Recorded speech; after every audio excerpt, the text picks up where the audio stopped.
how I love the city of mine. It never gets me down, city of mine. How I love the city of mine. It never gets me down, yeah. I was born in the city, I was raised on its edges. My pop worked his life when it's complex. I found love in its center. If I could live here forever, think it'd be for the better. I love the weather, even though it's fog 24/7. I love the people, this is city I met all my best friends. And I wanna thank every brick, I wanna thank every entrance to every building that I step in this city of mine. I owe you most my best moments in life. See, I fell in love for the first time in Golden Gate Park. I saw my first rap show at Great American Hall. I used to beg my homies for a ride across the bridge to goof off and spend the whole damn day doing whatever we want. Keith drove us down to Ice Place while we'd roll up a blunt, and me and Jack would get stoney, walk around and get lost. Don't think I'll ever truly pay back all I was lucky to get just by walking through the city. No, I'm a small part of this. City of mine. How I love this city of mine. It never gets me down, city of mine. How I love this city of mine. It never gets me down. I never really had a place to call my own, so I travel and I roam till I find that. But I'm full of adventure, so I wander and I venture, and it's safe to say that really I don't mind that. I book a flight to try to figure where my mind's at, a spot where I don't spend no money, just some time at. I mix and mingle with the people till I learn a little. I brought some weed and baby, maybe we could burn a little. She said you're funny, I said no, I'm Xavier, then I left. Sun shining, birds chirping, let me take a breath. I'm headed to the city where my chance to make it best. Where people like to give a little, then you take the rest. I'm hoping one day maybe I can find a place to rest. I fell in love with life and wonder where it take me next. I like the hustle and bustle, I fell in love with the fashion. I feel the pulse of the city, it's moving me like a passion, and it's mine. How I love this city of mine. It never gets me down, city of mine. How I love this city of mine. It never gets me down. Me and my hometown, baby, we go way back. All the situations, circumstances, still we don't mind. Steady going on, I dance around the street lights. Hey, I know every street sign, hanging around the block like if you are my friend, then you are welcome any moment. Yeah. City of mine. How I love this city of mine. It never gets me down, city of mine. How I love this city of mine. It never gets me down.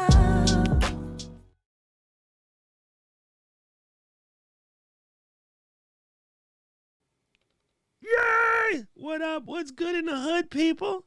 What's up? Everybody is here today. You know, it's kind of cool. Normally you come here and then Keely's the first one in the chat, but she didn't have to be first in the chat today because she's the guest. So that's kind of funny. What's up, Mr. Albert? Good to see you here. Yo, the one thing to know about me, Mr. Albert, I can't stand streaming on Facebook. I do it for work because I have to, but if it was up to me, Facebook Live would die in a fire. I can't stand it. I can't stand it. I absolutely hate it. It is hot trash. So there's that. Mr. Junkie Camera's in the building. And then Gigi. Hey, Gigi. I see you show up when Keely coming on. Other than that, you be hiding. Aubrey, what's up, Ma? Good to see you. Let's see. What echo? What echo are you having? I'm curious. Let me know, because we can solve you that problem. I'm pretty sure of it. Simply Obs, Mr. Rich. Oh, I know what. Maybe you're hearing that. Okay. Mr. Rich is here. Then Mr. Duncan is here. It's kind of close. And then, of course, Keely is here. Sammy Super Chat is in the building. All right, gang. So here's the story.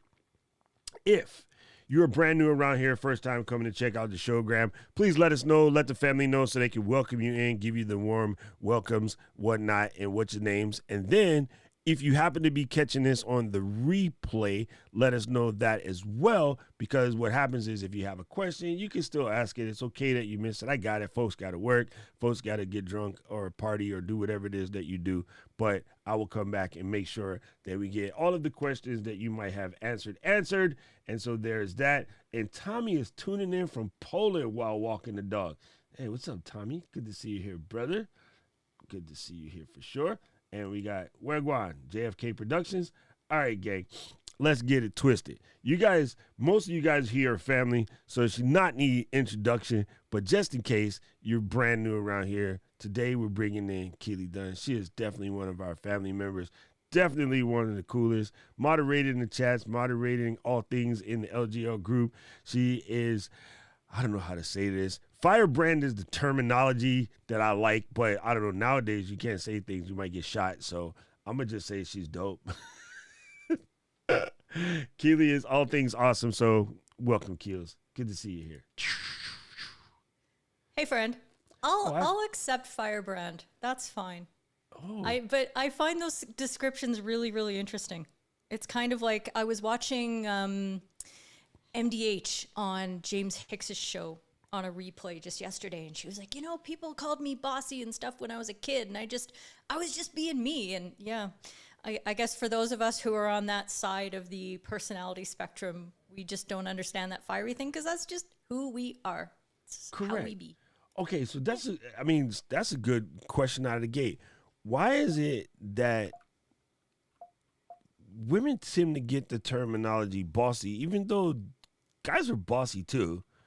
Right, but for some reason it gets thrown at women as well. Like I'm bossy but demanding or whatever. Mm-hmm. But when you're a little kid, you're either like a little man, such and such is like a little man, mm-hmm. or such and such is like a little gangster or whatever the terminology is. But it's normally in a positive light. I don't think bossy is bad. Ever. I've never thought bossy to be bad, but maybe some people think it's bad. That's weird. Like, yeah. Well, it's you ask me why, and I know that there was a bit of rhetoricalness in that whole question because I think we all know the answer to that. But that's the thing, is that personality characteristics that I was taught, that were nurtured in me by my dad, who is an extremely cantankerous, argumentative individual. He raised me to be this, and he raised me to have to fight for myself. And even though my dad, I wouldn't describe him as being on the more sort of liberal side of the spectrum. He's getting better as he gets older. I've been beating him down over the centuries, but he's still quite conservative. And even with that, he didn't ever think, oh, I shouldn't teach my daughter to be outspoken. I shouldn't teach my daughter to debate. He just was like, this is how the best human being should be. And she's mine, so she's going to be like this. So it's interesting to grow up in, the 70s, 80s, 90s, and, and beyond, and just watch all this. But I still get a lot of blowback for being as opinionated as I am. It's like, I'm on the internet. How can I not have opinions? It's my job. I'm trying to teach people. And if I don't have something to teach them, then why am I here? So yeah, it's an interesting quandary. 100% true. Hey, Rocket Queen 71, welcome to the party. Good to see you here. Boom. Appreciate it. It's just kind of funny that, yeah, you're right. People don't understand that. And I guess a lot of it has to do with, like, again, how you're raised or how the women around you are raised in front of you, right? So for me as a male, I was the only male and I was the youngest person in the house. They were all bossy to me. Right? Like, you know what I mean? Because they were supposed to be bossing me. I was the bottom of the barrel. Like, I had no choice, right? Also, at that time, I remember the conversations that my mom and her sisters would have about being, the dominant woman in their workplaces, all of them. Of course, which realized comes from my grandmother, which is her nickname was the warden. So she definitely was the boss of our family. And I remember, even mom getting heat for the I called Annie Hall suits back then. You know what I mean? Like the pants, the blazer, the little tie, coming in. Like, why she got to be like that, blah, blah. I remember that being a thing. And I thought it was dope. To me, when I first saw the outfit, I thought it was dope. But as I got older, I was just starting to get old enough to understand crap that you would see in the magazines and the paper. And I remember seeing something about the controversy of the Annie Hall suit type thing. And I was just like, come on, fam. We got better things to do. Okay. So, gang, what we're going to talk about today is more community growth building, because I do think it is sort of the pillar of setting up your content flow. If you are a creator, it kind of doesn't matter if you can pull Scorsese every freaking video. If no one is there to watch it, you are just yelling into the forest. This is not a thing. That was not a Canadian shade, I swear. That's funny. See, tree, forest, shade. I just made it all stick together. But it doesn't matter how dope the content is. So people often wonder, how does a person who makes, say, mediocre or moderate content from the judge of a content snob, but then they have a fantastically gigantic following and everyone's watching it, and it's like, why are people watching this trash? Well, because they probably built a community first. Like, there's a band right now you can't stand, but when you see their concerts, there's just tons and tons of people at their concert, and you're like, why? This is trash. Well, they built their community first. So, yeah, I think community building is key. Yep. For you, when was it that you decided that was something you had to do? Back in 2006, I'd been on the international circuit for 3 years at that point, so I was still fairly junior, and I went to a tournament in the Dominican Republic called the Central American and Caribbean Games, and I had the worst tournament of my life. It was an unmitigated disaster, okay?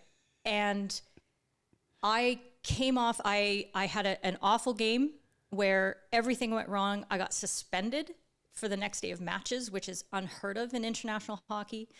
And I was sitting at the airport, San Juan Airport, and knowing in my heart that my career could be over right at that moment. That could be it. And I said, I'm not ready to let that happen. I got to fight for this. So I contacted a couple of senior people in England, and I said, I'm coming to umpire in England, and I'll be there in 2 months. Help me out. Set me up. I'm coming. I'm basically going to move for a few months.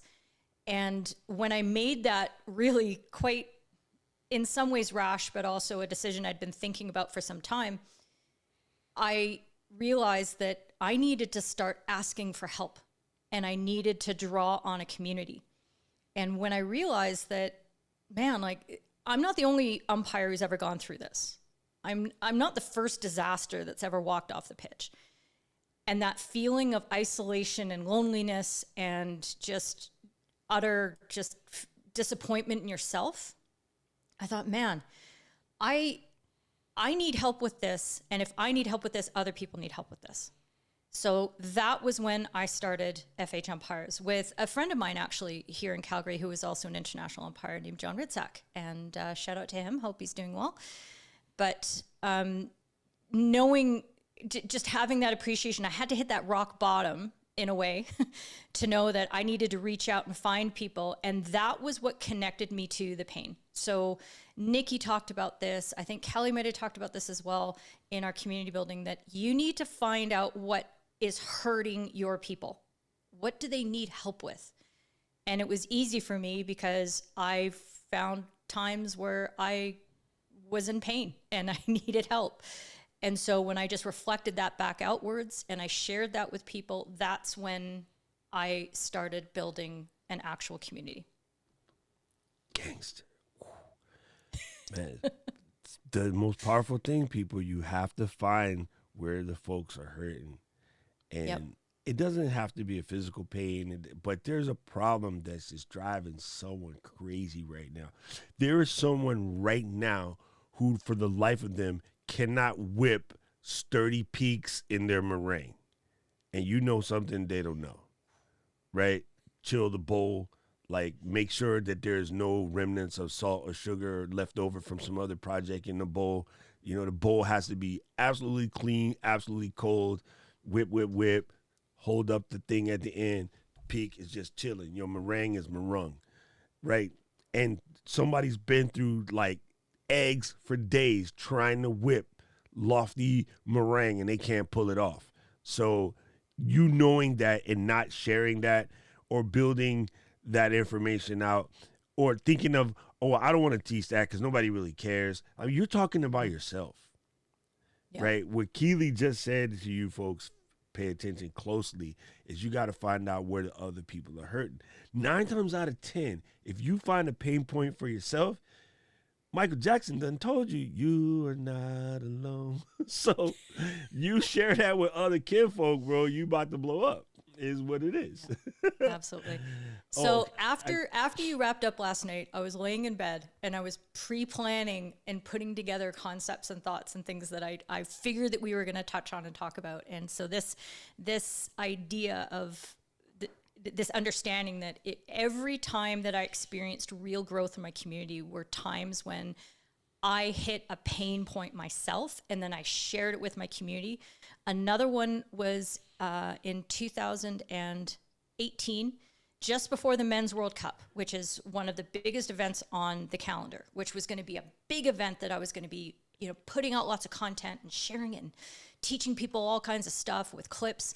And the morning before the tournament was to start, I woke up, it was Sunday, and I pulled up my phone and I had 150 takedown notices from the FIH, my international federation. They wiped out my social media. Twitter, Facebook, Instagram, wiped me out, took down all of my content all at once.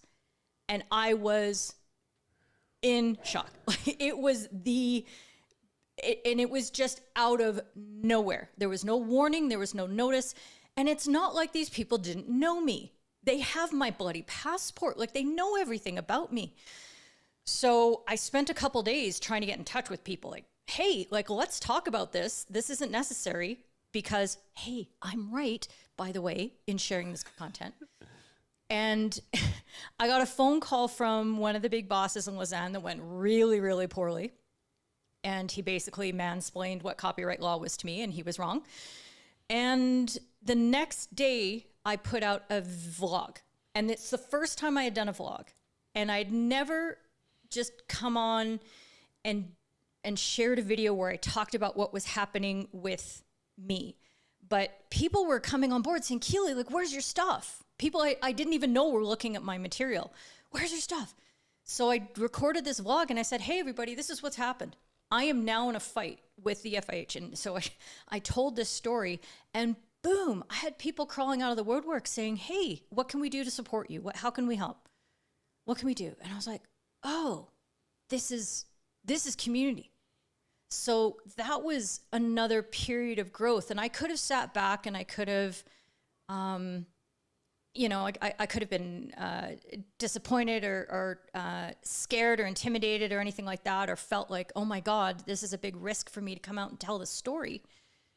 But when I did that, that's when I started getting progress. And that's when I really connected with what people were looking for from me, because the stuff that got taken away, they were pissed. They're like, no, we want those clips. That's how we learn from you, Keely, because you lead us through these clips from the matches. So things like that were the times that I really did get growth. And I'm not talking about numbers. And you talked about this in class on Saturday and did a really good job explaining all that. So I'm not going to back down onto that topic, but. Well, you can, because there's people here that aren't, I don't know why they're not in class, but there's some kinfolk around these parts that don't be in class. So go ahead. You can go ahead and explain it away. All right. Well, there was one particular participant in class who's very focused on using advertising and marketing to get more people to watch his podcast, a stream of his podcast. And, because I want numbers, I want to get monetized, I want this, I want that. And it was like, but whose problems are you solving? What are you doing? How are you serving? Maybe you need to focus on the service and how you're helping people. And that is where real community growth is. So I feel like there's a conception that growth is like this statistical metric that goes up. I'm not interested in that. I want my community to build in strength. And if it's 100 people and it stays 100 people, but they are with me through thick and thin, and they're there for every stream. They're there buying the memberships. They're in my watch parties. They're contributing in the Discord. Those are the people that I want to grow with. You know because what? the other 4,500 people I have following me on Facebook, that's nice, but what does that mean? Yes. What does that mean? What am I learning I have from 5,000 friends on Facebook. I talk to the same 100 of y'all every week. And some of them live down the street.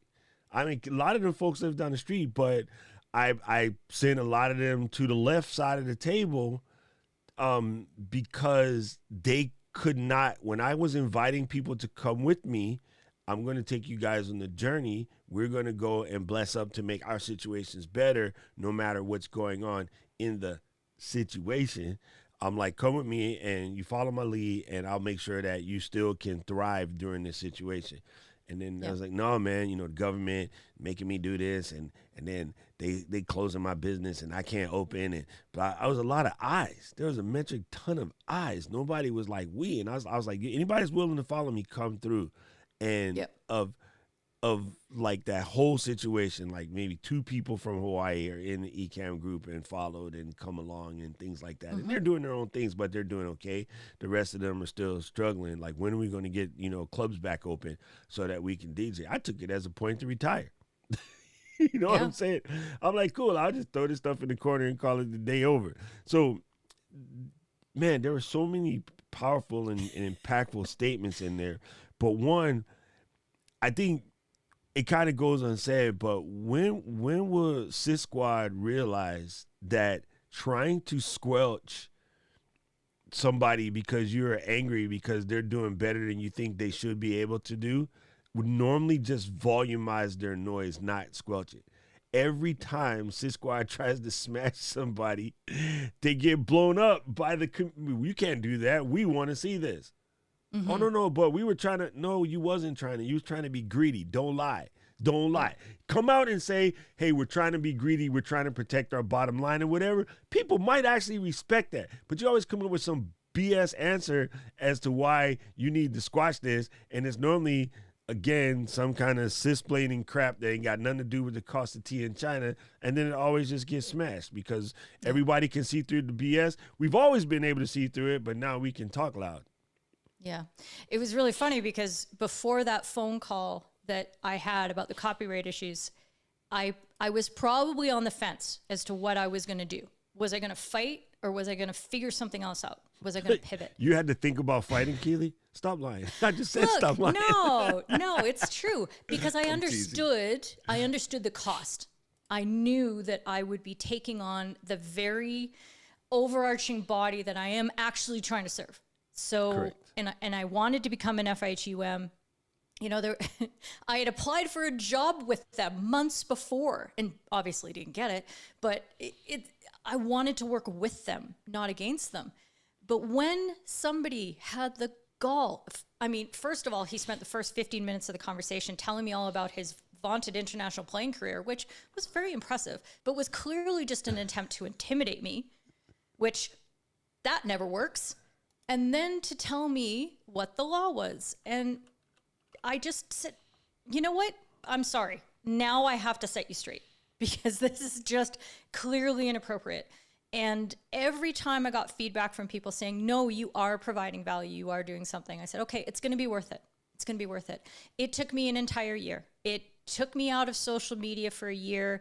I was incredibly, when I look back on it, I was like, holy crap, I really was stressed out, and not doing well. Emotionally, physically, nothing was going very well at that point because I had this lawsuit and, it was very distracting. But I got a question real quick. Yeah. Did the guy know that you were an attorney when he was trying to explain to you copyright law? He actually said, I'm not a lawyer like you, Keely, but. And everybody knows. Everybody knows. That's like, oh, here it comes. Here comes the God. mansplaining. Oh God. Okay. Here comes the I just wanted to mansplaining. know. I just want like. Yeah. Yeah. Okay. But he clearly didn't know who I was, because that is the wrong approach to come at me with. Absolutely the wrong approach. So anyway, but I think the interesting part for me, again, as I was laying in bed, it was like 1:30 at the time that I had this thought. And I realized that part of what I wanted to share today about all these, hey, I had this really low point and I reached out to my community. I also want everybody to understand that I've absolutely effed this up along the way as well. So this whole 92 story, and I don't want to circle back to that because it was just the most glorious moment of my 2021 so far. But when I shared that story with you guys, I haven't really talked about that with my own community.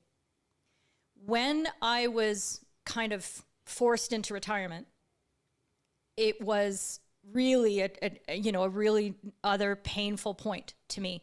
But instead of sharing that with people and talking about it, I just sort of blew through it on social media. I didn't tell people that I had retired. I didn't talk about why. I didn't share myself. I just kept doing all the other things that I was doing. And it's not a coincidence that over that time period, I didn't grow. I was stagnant, and I wasn't think you were finding. self-blocking? Yeah, absolutely. I was protecting myself, my own sense of shame, and I also I hadn't fully learned the lessons that I should have learned from my previous experiences, that this is what people actually need to know. Not because I matter. It's not about me. It's that people see themselves in your pain, in your experience, and go, dang, okay, that's how she's handling it. This is who she is now. She's still out there. She's still fighting. She's still teaching. She still has value. That means that when I fail and bad shit happens to me, I still have value. And I still have something to give. So that's why it's important. It's not because everybody needs to know my story. It's that they see themselves in you. And that's how you get them on the train to better themselves. I'm just keeping it real. I'm just watching you there, Doc, and you're just sitting there going, oh. No, because okay, so here's the funny thing. A lot of times, like, I book guests because I want to be able to have them share something that's going to sort of help the community, right? Mm-hmm. It has been super crazy to me. The last couple folks I've had been on there are, like, talking directly to me. I still struggle with that. Like, and it's funny, but Carly put me in my spot on class on Saturday, right? Carly was saying, hey, the reason why that we come here is we see a little bit of our fight in you, and you seem to be doing okay with it. So that's why we're here. It's like, yeah, we can learn this shit anywhere. You know what I mean? We could just get some books but because, and you forget that sometimes, like, your crew is sort of modeling you, but at the same token, doing their own thing, but at the same token, want to be there as you grow now, because then they're part of a movement. People do love that, being part of a movement. And I don't care what nobody say outside of our group is on a mission. Like, I look at the heat that's coming out of our group, and we're going to set some shit to light. It's coming. Yep. It's coming. Something fitting to burn. Let me check on these people down here, because we just been leaving them alone, because Keely been melting my damn face over here. Right. I know the comments I've been kind of watching things go through, and I'm like, ooh, that's good. Ooh, that's good. But so I came in with my thumbs up. See, I like Pastor Keith. He said 31 people here, number 16. But yes, thank you, Pastor Keith. We good to see you here. Yes, Ellen, tips for iOS. I like that. I'm down with iOS. iOS 15 right now I'm loving it. It's also getting on my nerves. But thank you for being here. I did want to say something to Rocket Queen 71, because she mentioned something earlier, and I've been watching it in the comment, which is super fire. She says, I feel I have a platform to help struggling drug addicts, alcoholics, and people with mental illness, because I'm recovering from heroin and crack since 2004, alcohol since 2011. Man, first of all, congratulations on your come up. And yes, that is a struggle. Like, it's hard. There are many of us that struggle from all myriad things, not even just chemically independent. Some folks struggle from addiction to bad relationships. Some folks struggle with addiction to low self-esteem or perfectionism. Like, I, it's not even a joke. I do suffer from like a perfectionism thing that comes from people telling me my whole life that I wasn't about, anything. And I just made an executive decision I'm going to be about it. And after going to military and having to fight to become, say, top of my class, that put me on an addiction to sort of making everything perfect all the time. And it's irritating. It irritates people around me because they're like, yo, this good enough. Let's go. No. We got to get it straight, So, yeah, it's kind of crazy. And for everything that Rocket Queen's gone through that I can only imagine, and I'm sure most of us can only imagine, the flip side to that is that she now has this gift. Right. She has something that she can do that nobody else can do, which is to share the pain of her journey and what she's done and the failure she's had and the successes she's had and how she got here. And that is just so incredibly precious. And straight up, it's you're providing light at the end of yeah. a tunnel for people when they feel like the tunnel is going like that. You know what I mean? You feel like the tunnel is going like 1977 TV at 12:01. Right? You guys are too young to remember that. Not my fault. But back in the day, when you turn off the TV, it would do a little thing and turn to a dot and then poof. And I definitely know what that feeling feels like. Where you think that this just the end. To be able to come out and share. Yeah. Because again, you're not by yourself. Like, I'm going to say something that sounds mean, and I swear it's not mean. It is almost arrogant to believe you're the only person out of 8 billion going through the same shit you're going through. Yep. It's pretty much arrogant. So you were never alone in your struggles. There's somebody else having almost the exact same, if not the exact same struggle. So when you come out and say, the best way I can fight this is to share this so that I can find other people and we can work through this hot mess together, that's when it get good. Yep.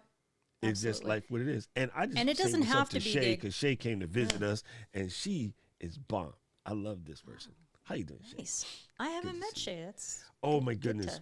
She was on Heather's stream a little bit back, and Rob and Camera Junkie and I, all of us, LGL was like, oh my gosh, she is LGL, left, right, center, upside down, backwards, and sideways. She need to come and kick it with us. Even Heather was like, oh yeah, you'll fit right in with the LGL family because they. Shay, your Gold Embossed invitation is right here, and it's been issued to you. Okay? There is no excuse now. Okay? It's been set. Yes, it's funny. Rocky Queen, it is true. A lot of people out here don't really want to hear reality. But here's something that I've discovered, and this might be able to help you because it's helped me. I learned a long time ago that just because the message may not be received doesn't mean it's not worth sending. And what that means is while people are gamefully telling you to F off, you're stupid, blah, blah, blah, they're actually absorbing what you're really telling them. And then 6, 7, 8, 9, 10, sometimes 50, 11 people later tell them the same thing that you were trying to tell them, they'll finally get it. Yep. Yesterday, I watched one of the people in my friend's community have a breakthrough because he said, Jermaine, on Kirk's show, said the same stuff that Kirk and I teach all the time and other people in our community, but Jermaine just said it in a way that resonated with her differently. Yep. And I'm thinking, A, because he's handsome, and B, he just got that Jermaine voice. And I get it, man. The Jermaine voice get in your head, and you're like, okay.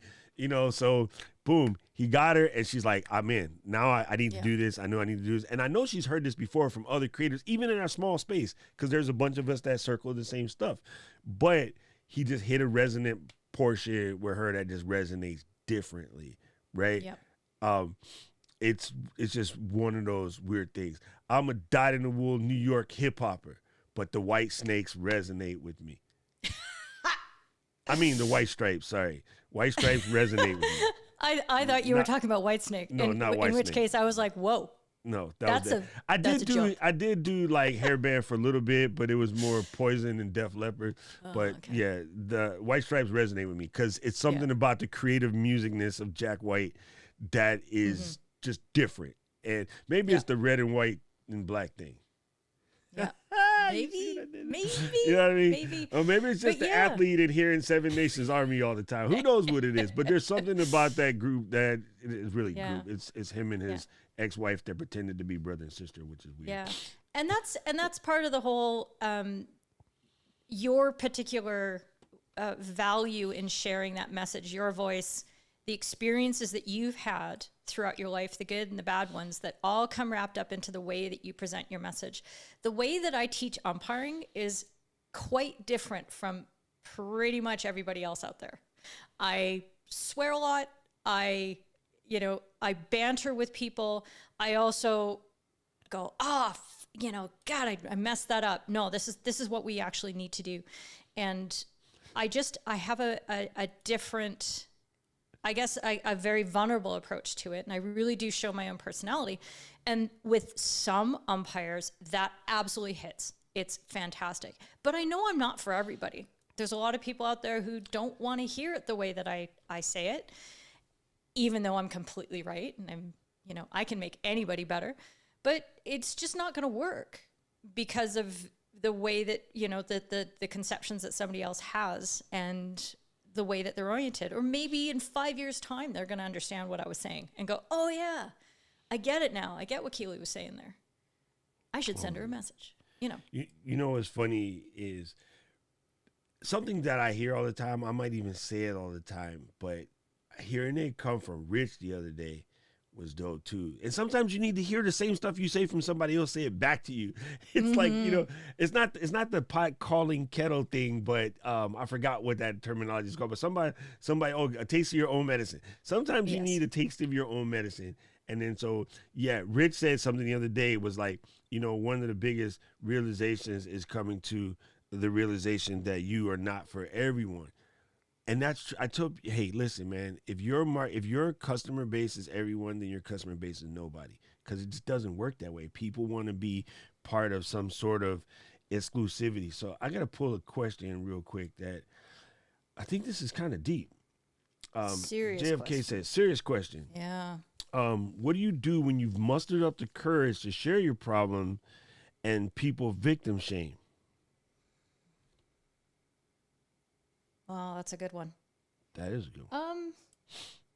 Yeah, I guess that's the fear that we all have. That's one of the reasons that we hold back from sharing our bad experiences, because we're people are going to judge us and they're going to blame us for that sort of thing. And trust me, I have a lot of, I understand that I had a big part to play in every one of my failures. And this sort of ties into something that Alex has been talking about on the circuit quite a bit lately, about perfectionism and being okay and things like that. And I've taken a bit of a different tack with how I have completely embraced my failures. I have embraced the suck. And I won't let people say, oh no, Keely, it was fine. Like when India talks about my first videos and she's like, no, Keely, they were great. And I'm like, no, they were not great. They sucked, but they were mine. And I still take that in because that is why I'm working so hard to get better. I've got that suck within me, and it's a part of me, and I'm not okay with it. That's what drives me to get better. So when I started really acknowledging the role that I had to play, and I was really accountable to myself for my downfalls and the failures that I had, even with, say, in my personal relationships, within my hockey community here in Calgary, I'm still working on this, where I'm going to people that I didn't treat very well when I was younger. And I'm going to them now because we're all still in the same family. Like 35 years later, we're all still playing hockey together. And I'm like, look, I was an absolute dick to you. And I am not happy with that. And I am apologizing to you right now. And I'm here to say that you deserved better, and I will be a better person to you for the future. And people are like, no, it's okay, it's okay. And I'm like, no, it's not okay. And those experiences and being able to acknowledge your own responsibility is why you can get better, is why you can give value out. If you keep making excuses for yourself and, oh, no, that person did that to me. And it was my dad who made me be the person I am. Whatever the case might be, you need to take that responsibility. And that's when you start being able to give out. I hope that made sense. I'm not sure if that was articulated as well as I wanted. It made all myriad sorts of sense. And so here's the thing, and I guess Ken kind of touched on it a little bit just now. Ken said that there will always be people that say negative stuff. Like, that is what that is for me. Yeah. And JFK, the way I see it, I'm in the camp with Ken. Like, all right, you happen to have the same blessing that I have. You're a black male, right? And whether any BIPOC person, right, or female, marginalized person in general, you're always going to have somebody say something negative. And it hurts the most when it comes from another, say, oppressed like person who thinks that they are doing the right thing, and they give you bad feedback because they don't realize how deep they are brainwashed in the stuff that, the cis community has told them that they got to try to do. There is no quote unquote model citizen. That is gone. We got to get rid of that. There is no model citizen. There is no model human being. There are so many facets to the human nature. It's next to impossible for there to be a quote unquote model or archetypical type person. So when someone comes to you, they're trying to put on the lens of what they think is the archetypical person, and they think that you are not meeting that, so therefore your failures lie within that. My thing, if I can give you any advice, which really has helped me, and I mentioned this the other day in a private live stream, but the first thing I was able to do is learn how to get a handle on the fact that there's a difference between a feeling and an emotion. Because we are often slaves to our feelings, and we are often slaves to our emotions. And first of all, they're very different. And once you have a handle on the difference, you can kind of become better at mitigating them, right? So if we stuck to the 6 basic emotions of human beings: happiness, sadness, fear, disgust, anger, and surprise, right? Those are the basics. You understand that those emotions are all neurochemical. They are a reaction to some sort of outside stimulus, and for the most part, they're unconscious. They just happen. So people out there trying to force happiness is unconscious. It's not intended to be, you can control said happiness, right? You can put yourselves into environments where the stimulus around you will push the neurochemical situations in your brain that effecate happiness, but you're not just going to be like, let me write this down on a piece of paper and I'm happy. It doesn't work. So people are trying to control that and can't really do that. But your feelings are the way you react to those stimulus, right? Those are neocortical. Those are your brain. So what I had to learn how to do was readjust my feelings. So when someone comes up to me and says, you blankety blank, blank, blank, blank, blank, that is an external stimulus, and that external stimulus process in my brain, and my first reaction could have been to go anger.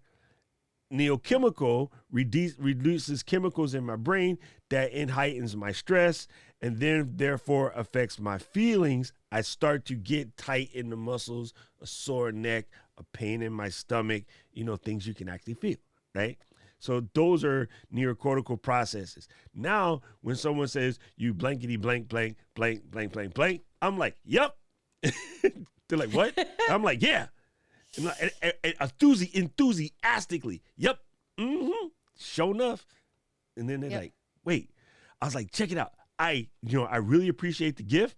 That was an awesome gift. I wish I had the space and time to receive that gift right now. Right now, I really can't. So I think the best thing to do is to give that gift right back to you. But I appreciate the offer and to move on. And they have no idea what the hell to do with that. Nice.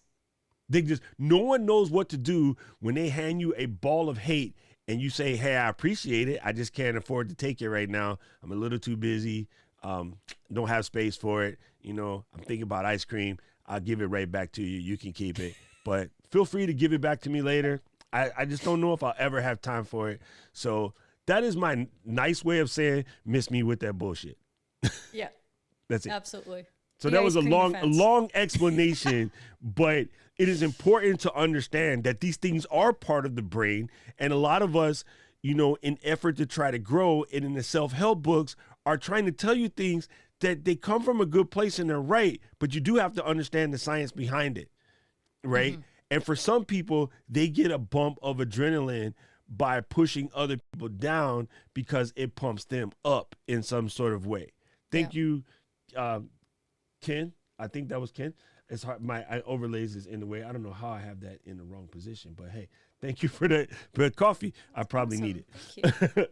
Okay. Yeah. So I did want to touch on, you have been building systems and things in order to get your community, I guess, under control is not the right terminology because it's not sort of that, but you know what I mean? Put a system in place that you can not drive yourself crazy trying to deal with it. All right. Yeah. So what has been some of the tools and systems? And I do have my notebook in place because I'm ready to take Keely notes. You're ready to take. Okay. Well, Doc, I mean, you're probably at, even past this point in terms of your growth. And so, yeah, I hope this can help. But one of the things that I'd been focusing on for so long was that social media growth. So I had, the Facebook page, which now, I don't know, I might be over 5,000 followers there. I don't know. I've got about 3,500 on Instagram. I started late there. Something like the same on Twitter. And what I was doing for so long in order to build that connection with my community was saying, hey, if anybody has any questions at all, DM me, text me, WhatsApp me, send me an email, keely@fhempires.com. Just get in touch because I want to hear what you need answers to. And that was great for a while. Like, it took a while to get momentum. It was often crickets. And then I started getting questions. But when things got big, like say for you, Doc, it would be like a new product release from Apple or a new beta release from Ecamm. And suddenly your DMs are off the chain and you're like, I can't handle this. I don't have the energy to help just one person directly. I need to get them into a situation where I can be one to many. I realized with the help of a 14-year-old Dutch superfan that I have that I needed this thing called Discord, which I had no idea this thing existed. And when Neil said, Keely, you need a Discord server, I was like, what? What's a Discord? And it took me a little while to sort of catch on. It took me a few weeks before I thought, okay, this is going to work. But as soon as I got with the vibe, I thought, this is it. Basically, you can think of Discord as a Facebook page built with WhatsApp and Zoom and Clubhouse and like everything, like good old fashioned IRC chats, like all in the same format. And so what I've been doing recently is I brought my tight community, my FHU third team, as it were, and I brought them in. And now every time I get a question from somebody on social media, I say, that is such a great question. And the answer and the conversation we could have about that is going to be beneficial to so many people. Would you come into the Discord? Join up there, come ask the question there, and we're going to have a real conversation because you have something that everybody can learn from. Let's not just keep this to ourselves. That's selfish. Oh, that's fire. That's a good way to bring people into the community. I think another thing that's dope is, say someone asks a question and you kind of have an idea, but you'd want to get consensus. Let me bounce this off of my community. By the way, you're welcome to join the community so you can watch it in real time. But let me bounce this off my community because I think this is a consensus type answer. So you go to the board. Let me go to the board. Yeah, absolutely. And then everyone in the community gets to throw their stuff out. You can, if you are a numbers person, Heather, you can make a little chart, Heather. And then you can make little icons to go next to the chart, Heather. And you can get like 6 color pencils in a little thing with little stars and Heather. You can make a thing out of it. And you can keep scoring now, Heather. Yep. I'm going to run and duck now before Heather kills me. But yeah, I think that's cool. You're giving them a chance to be part of it. Yes. And that's to me, that's the best part of class. I love when someone asks me a question in class, like, Miles the other day, and the whole community is like, hold up, pump the brakes. And Miss Eileen was like, listen, let me explain you something. And then she was like, bam. And then Miss Eileen, and after Miss Eileen dropped her, the whole class was like Kelly's like, I got a little something, something. Kelly comes in. boom. Like it reverberated through the Grand Canyon. Yeah. And Kylie's like 5'0", like 3 pounds, and she just was like, ruh. It was like, Yeah. Oh, it was gangster. So I love that. And that's what makes Saturday so dope for me is I don't feel like I have to be that, like you said, one to many. I feel in that situation we get to be many to many. Many to many. Yeah. And it is so amazing. Like, Yeah. and so what Heather and Tom are doing with their stuff too over on Mighty Networks. I was going to say mini chat because I don't know, Kelly just popped in my head. Over on Mighty Networks. Again, it's cool, and I got a DM the other day from Peter, who's like in Hungary somewhere. And he was like, oh, yeah, I seen this video, blah, blah, blah, blah. And then Doc popped up, and then he had the answer that I was looking for. And so he shared the video and the thing. And like I had completely forgot I made that video. So, but it just shows up randomly in somebody's feed. And so it is great when your community starts to help you get more community.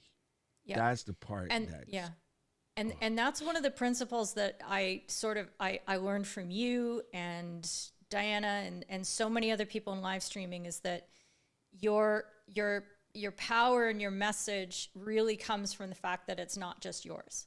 And so in every live stream that I do, I thank the people who show up every week, and I tell them with absolutely every ounce of sincerity in my soul that they made this stream great because they helped me figure out the best way to explain something. I will ask them, does this make sense to you guys, or am I on drugs?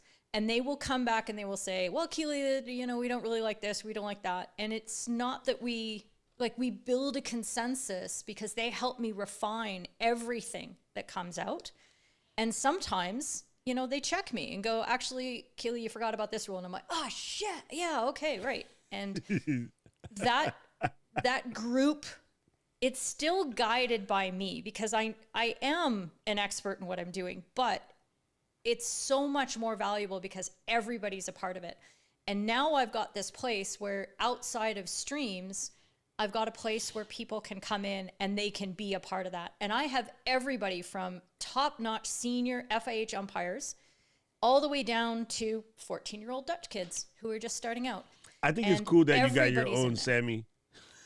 I do have my own Sammy. I have two Sammys actually, because there's an 18-year-old Dutch kid who's like, and the two of them they're my developers and they like make the server work and stuff. And it's absolutely that's insane. cool. Finding people in your community that can actually help you as well will stop you from burning yourself out trying to just keep it going. You know what I mean? Yep. So, I gotta say, so much love and respect to the moderators, you, Rob, Kevin, Mr. Camera Junkie. Of course, there's our regular people that we mod each other stuff, like Diana and India and I. We all take care of each other's streams and things like that.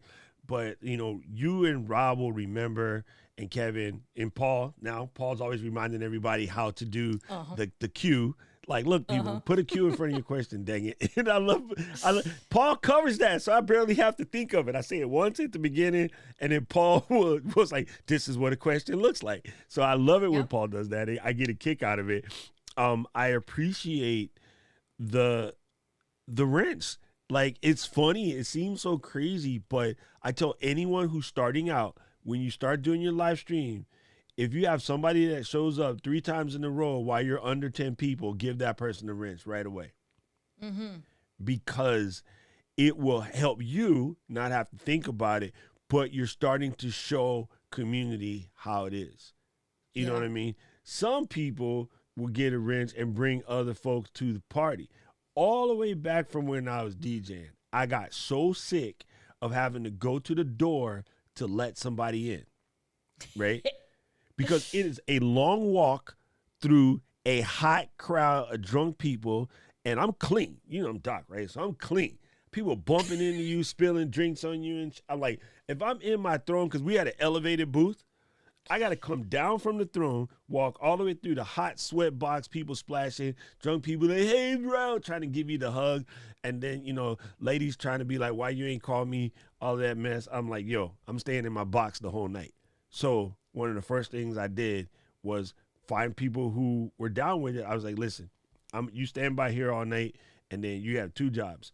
Make sure that if I, say, get this person a drink, you go get them a drink. And if somebody comes to the door, you go get them for me. And then, Yep. I'll break you off. You always got VIP status, no whatever. And I always tried to pick someone who seemed like they weren't like already the it people. You know what I mean? Because nobody expects it from them. And they were so over the moon and so excited and so happy. And then some of those folks got into the business and became, promoters themselves and whatever, because they learned how to treat people correctly versus the snooty snot system that normally happens in a nightclub environment. You know what I mean? Yeah, Your street team, as a radio guy, we had our street team, people that would run out and do stuff while you're in the box. You can't leave. You're talking or you're playing music. So your street team is out there making sure So your community is super, super important. And man, that was a big turning point for me when I started assigning mod duties on YouTube. That was really the point. And like I kick myself for not having done it sooner. But the regulars, I just said, oh, here, I'm going to give you a wrench, And all of a sudden, they just sort of morphed, and it was like I had given them a superpower. And they're like, I'm here, and I'm going to make sure that people are talking English, and nobody proposes marriage to Keely today. And, and they gave themselves jobs to help wrangle. And also, like you were saying, they felt responsible for the community as well, because they had this role. So they were welcoming people into the stream. And I'd say things like, hey, if you're, you like all of us do, if you're new, let us know in the chat, because there are people here who really want to give you a hug. And boom, these mods would do it. And then it's contagious, and then everybody's doing it. So once I had those mods, it was the 14-year-old kid, Niels, I made one of my mods, and he was so incredibly excited that I'd done this. It took him a week before he said, okay, you need a Discord server. I was like, all right, let's do it. And that is, boom. Oh my goodness. That is so good. That's where the momentum comes in, is bringing people in. And sometimes, hey, it doesn't work out. Sometimes you have conflicts, and sometimes people say they're going to do stuff for you and they don't. And, that can be a struggle, but you have to take it all with, that there is always going to be a little bit of a downside. And that's why you appreciate the ups so much when things work out, because this is what I've got now. I'm laughing at Rob. Rob, he's just simple. Okay, so here's the funny thing. Stop. You just said, how the kid was so excited you made him a mod. I swear to you, no cap. It's not even like a kid thing or whatever. I consider myself a relatively accomplished streamer. I was on the stream 3 weeks ago and just hanging out watching my brother stream. It was really good, and he's going on. And so he was busy, right? So I was answering questions in the thing. And then Heather's like, babe, I can't believe you didn't give Doc a wrench yet. And then the whole community. I remember. I was on Tom's stream. And then so Bailey and a couple of other moderators was like, yeah, babe, I can't believe you didn't let Doc think. And so I'm trying to put a link in. And Tom's like, oh, if you got a link, Doc, can you put that in to explain what I was explaining? And I'm like, I can't. And then so the whole thing was going. And then finally, after everybody harassing him, Tom did it. But even for me, experienced streamer, if you will, getting the wrench from Tom Buck was like, I was like, I need David Hunt here to hit the chords for me one time. It's still a thing. Even for someone, again, say for my position, I've been streaming since it was 320 by 240. Having Tom trust me enough to take care of his community while he's in a situation where he's doing wires or playing the drums for 2 hours or the theremin. Like, that is just great, right? It is a thing. So people, look at your community, find the gems in your community, and let them help you. They want to help you. Like, it's important. Yes. I realized the other day I need to put Rob or yourself or somebody who comes to class like pretty much every week, I need to give them the ability to start the room should something come up where, like, I'm doing the stream like we did when I was with Daryl and I just couldn't be there.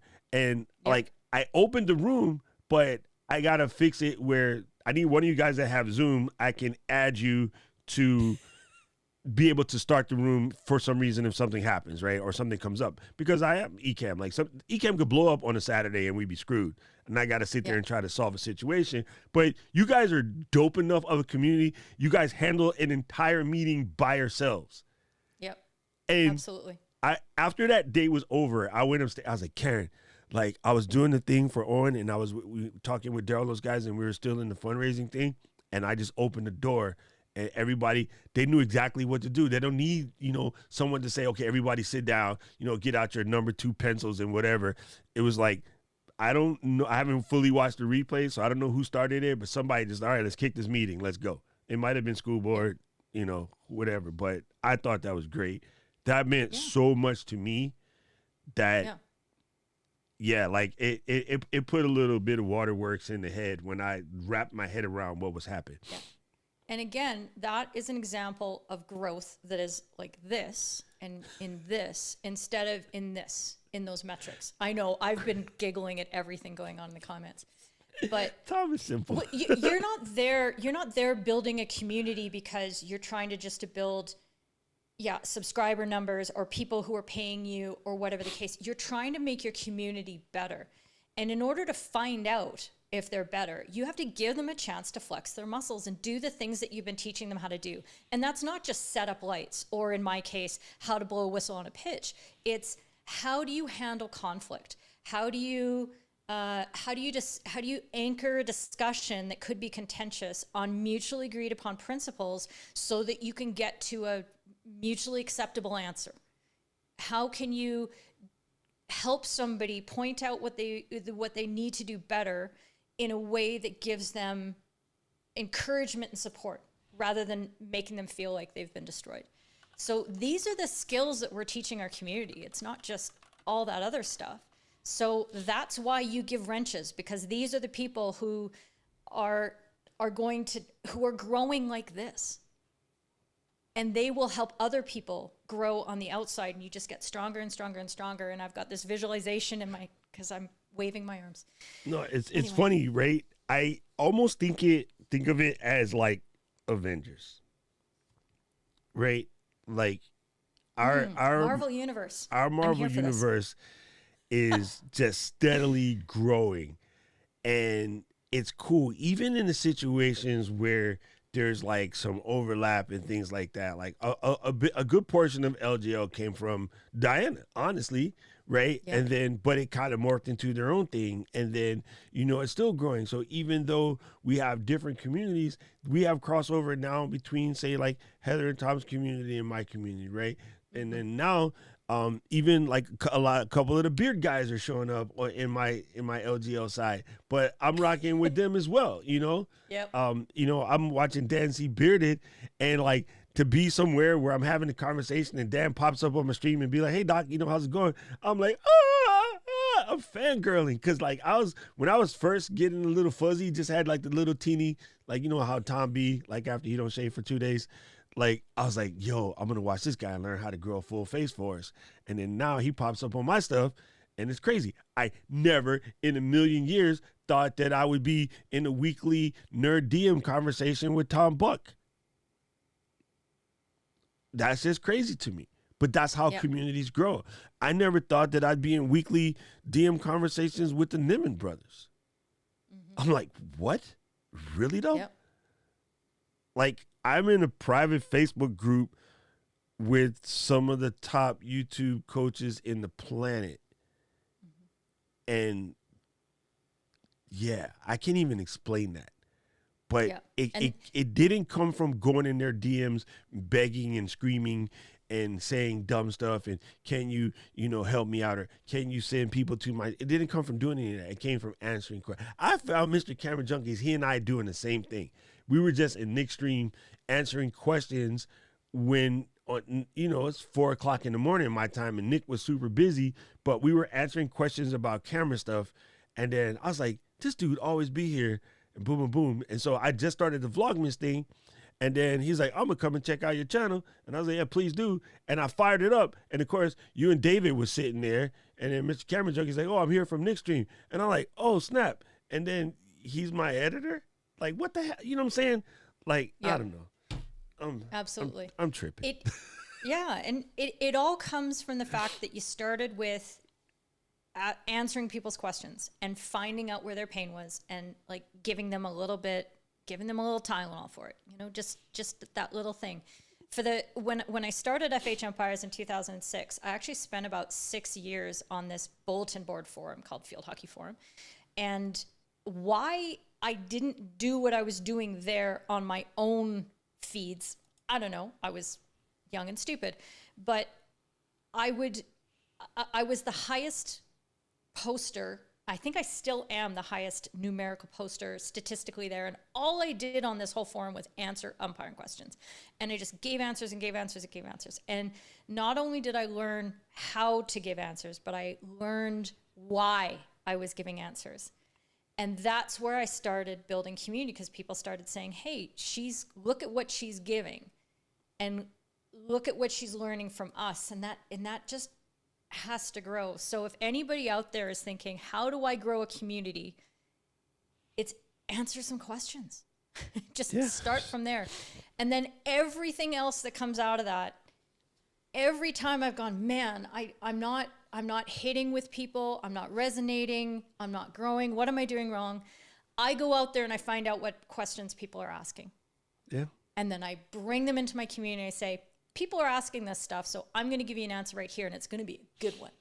And boom, and then suddenly that energy comes, and that value is there, and then you start growing again. Gang, and not content growing here, equals, growing here. Comments equals content. Yeah. Like if you go and you comb any various community about anything that you're about, there'll be questions.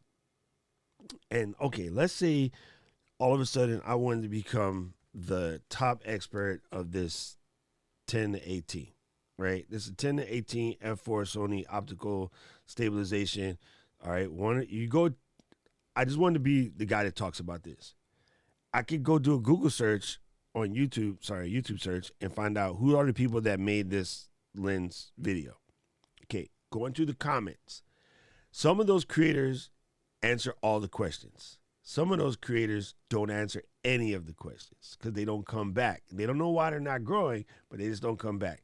So you go into that thing, you start answering those questions.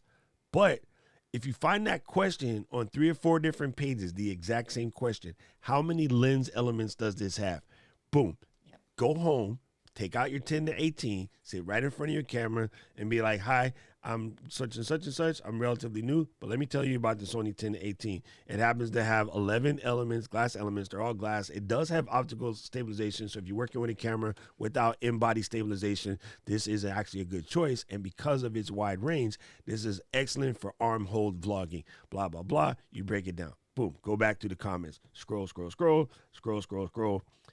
How do you get one of those used? Because I don't have $800 right now. Boom. Did you know that KEH, Lens Rentals, B&H, eBay, Facebook Marketplace are all fantastic places to find one of these? Oh, by the way, if you are like me and you live in Hawaii, you can go check out Pro Camera Hawaii and they'll let you rent one for 2 weeks. Oh, boom. There's another video. So you just go through other people's thing. Next thing you know, you become the #1 poster of videos about the 10 to 18 f4 optical lens, stabilized, vlogging lens. And guess what? When the ZV-1 comes out, this will be the lens everybody and their mama is looking for. Not so much the Sigma 16, because Sony put it in all their advertisements. So, like, if you're trying to figure out how to grow, like, A, Get yourself. There's no accident. I have this in my hand the week before everyone gets their cameras. No accident. I was like, Tone, can I borrow the 10 to 18? Just throwing it out there. I mean, I'm nodding my head like I'm understanding what you're talking about, but I'm nodding my head to the stuff where you're saying that this is how you become the expert, you become the authority, but it's even more than that. So one thing I started doing in my live streams, I have a What Up Wednesday, that every week I come on board and I answer people's questions that they're DMing me. Okay, so that's another thing, is that really got the DMs going, is because I would take a screenshot of their question. I would put it up in Ecamm as an overlay, and I'd be like, this person asked me this question. And I'd ask their permission. Can I use your name? But I'd put it up there. This person asked me this question, and we're going to talk about it. We're going to solve this person's problem. Now, that person may not have watched that live stream. They may not have even come in for the replay. But everybody watching goes, hey, Keely's somebody who will answer my question. And she really works at it, and she tries, and she pulls up clips to show examples and shows us the rules. And then we have this big long conversation, and she lets everybody have input into it. And she makes sure that everybody's on the same page before she moves on. That's dope. I have a question. I'm going to come to Keely because I know she's going to try and she's going to give me an answer. Yep. So you're not just building your expertise, but you're also building that sense of, this is the community where you get things done. JD. So here's another secret sauce for you guys. This one's super funny, but it's true. Ken's here right now. I got Ken because of Brian. And Brian, I got because Brian was part of Miss Diana's community. When he first popped up, I was in Miss Diana's community, not even moderator yet. I was just in the audience. And then he popped up, and I seen him ask a question, and it was Beard and Banjos. And I was like, hey, Beard and Banjos, there you go. I was like, one time for all of the Face Forest people. And then him and, all the other bearded people said something, right? And then I was like, Beard and Banjos, that sounds like cool. Let me go check this out real quick. So I go to his page, and he's talking about various oils and butter and like the order of process, which I was relatively new to deciding to take care of it versus just grow it, right? And then so I go, Brian, I'm gonna check out your content because I need what you got on your page. Boom. So I'm in there, I'm looking through things, and I'm like, oh, he happened to have a video speaking about the heated brush. And I was like, I kind of was thinking about getting one of these. I know if they were worth it. I thought they were kind of cheesy because they kept showing up in my Instagram feed. You know, on Instagram, they get the idea you need to buy something. They were getting your damn nerves trying to make you buy it, right? So totally. I was like, yo, this is kind of nuts. So anyway, I reached out to him, and I was like, brother, what do you really think about these versus like these cheap Amazon one versus like the Crucial Bar, which is the not expensive, but the higher price one that everybody was talking about. And he was like, yeah, hands down, Crucial Bar is much better. Just get it. Don't freak out. Like it's the best. It's same thing you say about cameras in the chat. That's what I say about the bar. And I was like, touche, or shall I say Summer's Eve? So I get that. And then I'm looking through stuff, and one day we're doing something, and I saw Ken on Heather's channel. I just so happened to be looking for a new foil. A foil is what you used to bald your head with. And he happened to had done a review on it. And then later, like he was coming on my show. And then so I asked him there. So you can start to find people that need what you have by accident, being a willing participant in the conversation about something that might even be your same subject. Right? So I found 2, 3, 4 different good beard guys from being in content creation chats, but I just find them, and then I look at their stuff, and like it's dope. You fall in love with, right? Yep. The other part of that, which this is the secret. Sorry, that took a minute to come to the secret. Find the other people who are trying to talk about what you're talking about and create the clubhouse for them, and then be that person. Okay? So, okay, you're confused. I get it. Ken is interviewing other beard guys, right? Elicio is interviewing other creators on the come up, right? Heather is YouTube Huddle Up, bringing other creators, right? Myself, I'm bringing other creators, right? Yeah. If your thing is, recovery channel, then find other people who are also doing recovery channels, and then be like, please come on my show. Let's talk together. Let's get our communities together, right? Rocket Queen. So a good way to have that conversation is find other creators who also have done recovery and do a podcast or an interview or something like that. This came to me recently. I'm like, I would love to see a podcast between Rob and Luis, because they have similar dad issues that they have to deal with together. And it is a very difficult thing to deal with. And they would be helping out other dads who find themselves in this situation. There are brand new dads right now that don't have the 18 years experience of Rob or the 5 years experience of Luis. They just don't got it yet. They're brand new dads. The doctor just gave them the blessing. Yeah. They need to know that you got given that because you can deal with it. Yep. The other dude that you envy right now, he ain't got what you got. He can't deal with it, so he wasn't given that opportunity. You've been given the opportunity. Make it work for you. That's what I would love to see, a channel like that. Yep. There you go. Sorry. You're apologizing as much as a Canadian here. It's crazy. It's your fault. It's crazy. I just saw something I about know. Hick Internet. I just lost it for a second. Where'd that go? Yeah. But there's an example, right? Rocket Queen is like, I got Hick Internet and this is terrible. I'm like, hey, here's a stream that might help you. So I gave her the link to your Speedify stream on Ecamm Live, right? Speedify that will might do it. help her. I'm not totally sure. I'm not the expert, but she'll get some good information in there. I So think Speedify will help, straight Yeah. up. And Yeah, especially there you if go. you happen to be, if it's a real hick town, then the neighbors know you too. It's like, look, when I'm doing the stream on Thursdays, I need to use your internet plus my internet. Don't worry, it won't bother you too much. You still can watch what you watch. I just need to use it. We're going to combine the two together, and while you guys are watching Diesel Brothers, I can make my stream better. If you can get 3 of them neighbors, then you're on like Donkey Kong. yeah. Chaos So- creates opportunities for communities. Pre-pandemic, we were focused on content and missed the value of community. Oh, this guy Keith, bro. So a lot of K words coming out of that. A lot of I like that alliteration you got going on, KP. Bruh. Yes. Absolutely. See? The skull shaver.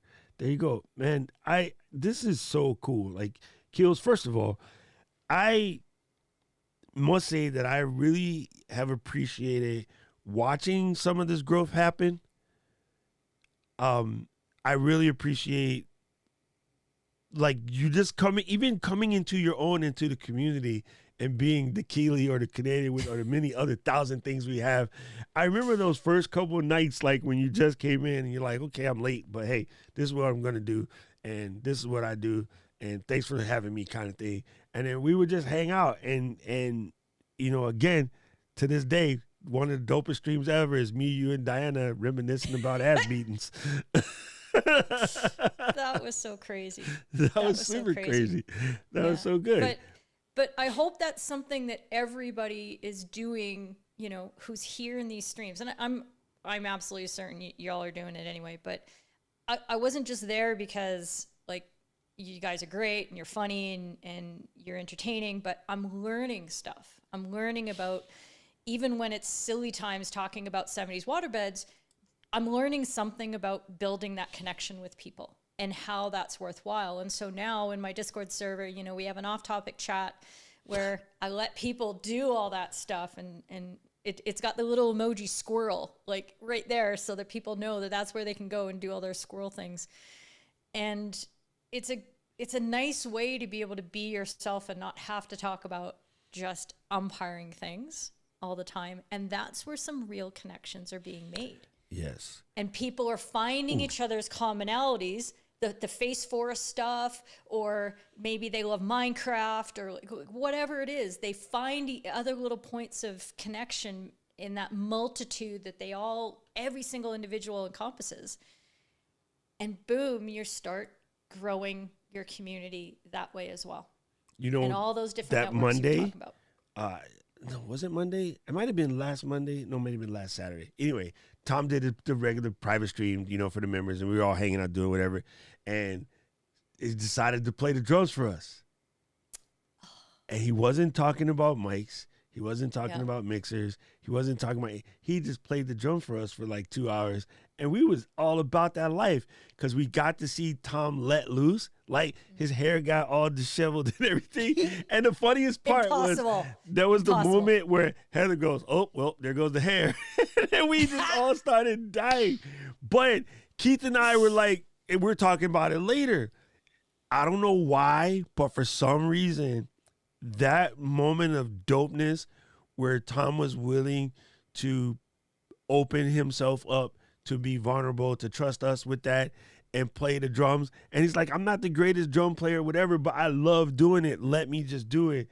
And that was just as dope as learning the inside out of a Rodecaster Pro or Shure SM7B or some other myriad things. Like, that was absolutely priceless. I feel that was the moment where he opened up and let us all in. We already loved him just because he's like the dude from Bob's Big Boy. Remember the burger thing?